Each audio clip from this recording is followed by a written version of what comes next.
15 August আগের দিন রাতে গরু ছাগল চুরি করে এনে তারপরে তারা কি করে শোক দিবস পালন করে তারা কি করে ওই যে গরিব যারা তাদেরকে কিন্তু দেয় না, তারা কি পাশে দিয়ে দাঁড়ায় থাকে, ওই নেতা কর্মীরাই কিন্তু ওইগুলা খায়। খিচুড়ি বাটতো আর এখানে এসে সবাই শোক পালন করতো। আজকে এখানে তাদের শোকের বদলে এখানে সবাই আনন্দ উদযাপন করছে, দেখেন গান বাজে, সবাই নাচানাচি করতেছে এখানে। আর আওয়ামী লীগ পাইলে ধরে দেয় সবাই। বিগত দিনগুলোতে যারা আওয়ামী লীগের দোসরা ছিল, স্বৈরাচার ছিল, এরা কিন্তু অনেকে বলে যে আওয়ামী লীগ সরকার, কিন্তু সরকার ছিল না, এরা ছিল ভারতীয় দালাল, ভারতীয় এজেন্ট। ভারতের তারা দিল্লির প্রেসক্রিপশনে সরকার চালাতো। এখন আমাদের এখানে বিগত দিনগুলোতে তারা যেভাবে 15 আগস্ট পালন করতো, কেক কেটে, তারপরে বিএনপির বিরুদ্ধে তারা যে বলে যে বিএনপি কেক কাটে, হ্যাঁ, এগুলো একেবারে ডাহা মিথ্যা কথা তাদের জন্য। তারা এগুলো ভুল বল। বিএনপি যে বেগম খালেদা জিয়ার যে জনবার্ষিকী, এটা একদমই সত্য, এটা বাস্তব, কিন্তু তারা এটা মিথ্যা বলে প্রচার করার চেষ্টা করে। এখন তারা এই 15 আগস্টে তারা খিচুড়ি বিতরণ করতো, খিচুড়ি বাটতো আর এখানে এসে সবাই শোক পালন করতো। আজকে এখানে তাদের শোকের বদলে এখানে সবাই আনন্দ উদযাপন করছে, দেখেন গান বাজে, সবাই নাচানাচি করতেছে এখানে। আর আওয়ামী লীগ পাইলে ধরে দেয় সবাই। এটা হওয়ার কারণ ভাই 17 বছর মানুষ নির্যাতিত, ভাই 17 বছর মানুষ অনেক কষ্ট করছে।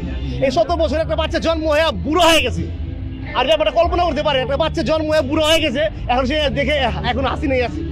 মানুষের পরিবর্তন চায়, মানুষ জাতি পরিবর্তন চায়। আর শোনেন, পৃথিবীতে সবচেয়ে বড় নেশা হলো মুক্তির নেশা।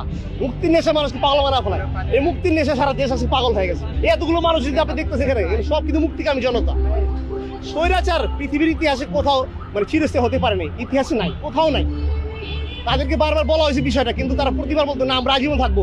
41 সালে টার্গেট দেয়, 41 সালে হাসিনা আবার বিয়ে বসবে, চিন্তা করেন। মোদির সাথে বিয়ে বসে তার মন ভরে না, 41 সালে গিয়ে আবার কোনো আমেরিকার প্রেসিডেন্টের কাছে বিয়ে বসবে, আর ফাইজলামি করার জায়গা পায় না। আমরা দেখি যে প্রতি বছর জেলা ইউনিয়নে যে 15 আগস্ট আগের দিন রাতে গরু ছাগল চুরি করে এনে তারপরে তারা কি করে শোক দিবস পালন করে তারা কি করে ওই যে গরিব যারা তাদেরকে কিন্তু দেয় না, তারা কি পাশে দিয়ে দাঁড়ায় থাকে, ওই নেতা কর্মীরাই কিন্তু ওইগুলা খায়। কিন্তু গত বছর কিন্তু এই গরু চুরি করতে পারে নাই, শোক দিবসও পালন করতে পারে নাই।